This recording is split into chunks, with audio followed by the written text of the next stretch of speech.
What's up, everybody? Matt Modi here with Jedi Modi Sports Network, and it is Tater time for NFL Week 1, specifically looking at Sunday edition. So if you have not watched it already, I do have a Tater time video out for Thursday Night Football NFL opening night between the Lions and the Chiefs. If you're unfamiliar with what Tater Time is, you can watch that video for a longer explanation, but all it is me giving out my favorite NFL anytime touchdown predictions. So obviously no games have been played yet, so I do not have any statistics to give you, but we are hoping this turns into a profitable venture. For today's video, I got 4 touchdowns for you guys to hammer for Sunday. I also had 2 in the previous video for Thursday Night Football, so again, make sure to check that out. And let's chat about some taters. So the first pick that I'm going to have for you guys is in the Panthers versus Falcons game, and we are taking Bijan Robinson to score a touchdown. This is at plus 118 odds at Caesars.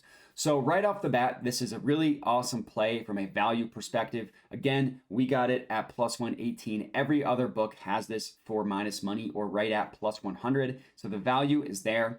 In terms of the actual analysis for this one, I will say I do think that the Panthers are going to have a better defense than people are giving them credit for, or that people think. But the reality is, the Falcons are just going to continue to run the ball an obscene amount. Last year, with Marcus Mariota at quarterback, they ran the ball a ton, one of the most run-heavy teams in the NFL. This year, no more Marcus Mariota. This year, I think the same thing is going to happen with Desmond Ridder as their quarterback, and they honestly might throw even less than they did last year. And even though teams knew they were just going to continue to run the ball, the Falcons were a very good running team last year. Again, this is with a hodgepodge of players at running back. And the thing is, Arthur Smith is a very good designer of a rushing attack. I don't think he's a great head coach. I don't think he's a great even for offense overall, but in terms of specifically designing a rushing attack, he's very good. The Falcons had the third best team offensive rushing DVOA in the entire NFL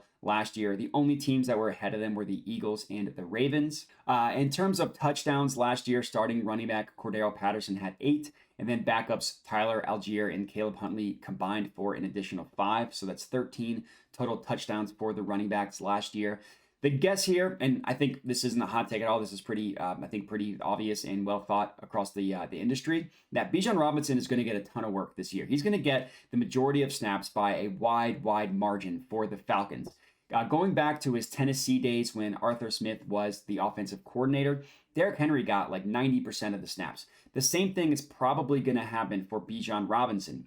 And he's also a fantastic receiver. So more than any of the other running backs, either with Derrick Henry or on the Falcons last year, he's probably going to get a ton of work in the receiving game. So he could legitimately score as a receiver as well. He could score twice, but 4+ money, getting him at plus 118, I think is incredible value. Absolutely love this one as our first play. And next up, our second pick of the slate is going to be in the Bucks versus Vikings game, and we're taking Alexander Mattison to score a touchdown, plus 115 odds at BetMGM. So Mattison, he might not be as good as Dalvin Cook, but he's probably going to take over the same workload that Dalvin Cook has had for the Vikings pretty much, the past 5-6 years, something like that. Last year, Dalvin Cook had 10 total touchdowns, 8 on the ground, 2 in the air. And I will say the Vikings are a much pass-heavier team last year and projected to be this year than they ever were with Mike Zimmer. They're still going to need to rely on the running game. They still have Kirk Cousins as their quarterback, so they still have to rely on the running game, especially in a game like this where the Vikings are pretty heavy favorites, but the Bucks do have a stout defense. So to not lose the game for them, again, I think that they're going to rely a lot on the running backs and specifically the running game. Overall, looking specifically at Alexander Mattison, he's only started 6 games in which Dalvin Cook was injured, but he has a combined 5 touchdowns in those 6 games, and he scored at least 1 touchdown in 4 of those 6 games. So one game he scored twice, and then again, he scored a touchdown in 4 of 6 games. So he's going to get the goal line work. He's going to get the majority of carries, just like Dalvin Cook did. I think Mattison is a great bet to score. Love getting him 4+ money as our second play.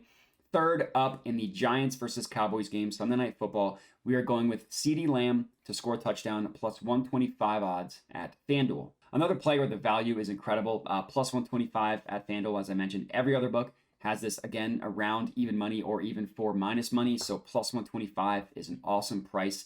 And CeeDee Lamb is a player that I am super high on this year. I think a lot of talk around the Cowboys is how they lost Kellen Moore. By lost, I mean they fired Kellen Moore and they hired Brian Schottenheimer, and they're going to run a lot more than they did the past couple years. I know that that's what they want to do. I'm not 100% sure that's what they're actually going to be able to do, especially when they get around the goal line. The reason why, they just don't have the running backs to take the ground and pound approach. All of the running backs on their roster are relatively slight. And Tony Pollard even admitted last year when he got the heavier workload, when Zeke was injured, Tony Pollard admitted that he was tired and that probably isn't the best for him in the long run. Not to mention, I mean, he's completely healthy, but Tony Pollard did injure himself in the Cowboys' last game, so he is coming off of an injury. Now he's fully healthy. I'm not saying that he's injured or he's not going to get the full complement of snaps, just that he's already shown it's possible that he could get injured with a heavier workload. And Tony Pollard is a slighter running back, as well as his backups, Rico Dowdy and Deuce Vaughn, especially Deuce Vaughn. So last year, Zeke took 60% of all goal line carries. He took 73% of the carries that were inside the 5. Now, obviously, Pollard's numbers are going to go up, but he's not going to match what Zeke did. And I don't think any of the running backs, their specialty is going to be at the goal line or in the red zone. That's where someone like CeeDee Lamb comes in. Last year, roughly the Cowboys had a 50-50 split in terms of throwing inside the 20. Even if that's another 50-50 split, CeeDee Lamb is a great opportunity to score a touchdown. Sure, Gallup is a good red zone receiver, but CeeDee Lamb led the team in red zone targets. That's going to happen again this year. And he just is a good red zone receiver, a good red zone target for Dak. So plus 125 odds, Sunday Night Football. I love it. Last pick of the evening in the Eagles versus Patriots game, we are going with Kenny Gainwell to score a touchdown. That is at plus 440 odds at FanDuel. Now this one, the value at plus 440 is just crazy. Every other book has it in the plus 200s. And in general, I think the fact that Kenny Gainwell is in the 400s, I think is crazy. The prediction here, and I think the most likely scenario, assuming moderate health for all the Eagles running backs, is that Kenny Gainwell leads the Eagles running backs in snaps and in overall opportunities this year. Obviously, that includes rushing and receiving.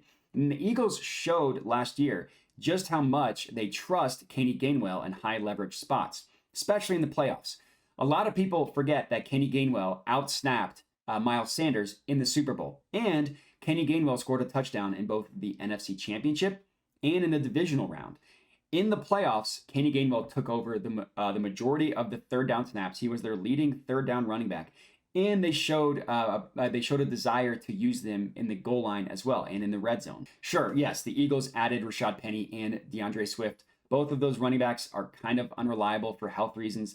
Penny has an extensive injury history, and while DeAndre Swift has never missed a ton of time, he always seems to be banged up. And the Eagles just really like Kenny Gainwell. He took the majority of the first team snaps in training camp.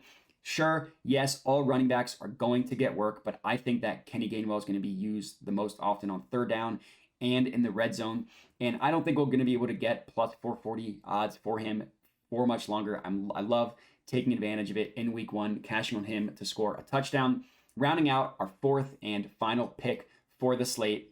In terms of honorable mentions, I do have a couple. I really like Anthony Richardson as an honorable mention. I have Tank Bigsby as well, and I have Saquon Barkley. Those are my 3 honorable mentions, as you can see on the screen here. But those won't be tracked win or loss. We only track the official 4 that we're going with.